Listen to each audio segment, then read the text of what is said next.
இந்த மாதிரி ஒரு செஷன் வந்து இதுதான் ஃபர்ஸ்ட் டைம் நான் அட்டென்ட் பண்றேன். இப்போ அட்டென்ட் பண்ணதுக்கு அப்புறம் ரியலி எனக்கு வந்து ரொம்பவே நான் வந்து ஐம் சோ இம்ப்ரெஸ்ட். அது அவங்க பேசுறதுனாலயா, அவங்க மோட்டிவேஷனல் அந்த மாதிரி ஏதாவது விஷயங்கள் சொன்னதுனாலயா இல்ல அப்படி எனக்கு தெரியாது. பட் நம்ம வந்து ஒரு மெடிக்கல் ஃபீல்ட்ல இருக்கோம், அதே மாதிரி நமக்கு வந்து ஃபேமிலி இருக்கு. இது எல்லாத்தையுமே வச்சு கன்ஃபியூஸ் பண்ணிக்காம எங்கெங்க எந்தெந்த மாதிரி இருக்கணும் அப்படிங்கிற ஒரு நல்ல விஷயத்த வந்து செக்ரிகேட் பண்ணி கொடுத்துருக்காங்க. நமக்கு எல்லாமே உறவுகள் இருக்குதான், சரியா? பெர்ஃபெக்டா இருக்கணும் அப்படிங்கறத விட லவபுளா இருக்கணும் அப்படிங்கறது வந்து அவங்க மெசேஜ்ல இருந்து நான் தெரிஞ்சிருக்கேன்.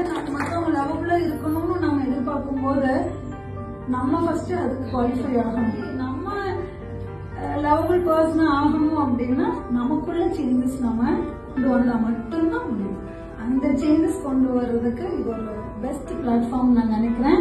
அந்த விஷயத்தை கொடுத்த சத்யபிரியா மேம்க்கு என்னோட மனமார்ந்த நன்றி. அது கூட ஒரு டாஸ்கை எடுத்துக்கிட்டு நம்ம செய்யும் போது 6 monthsல கண்டிப்பா நம்ம வந்து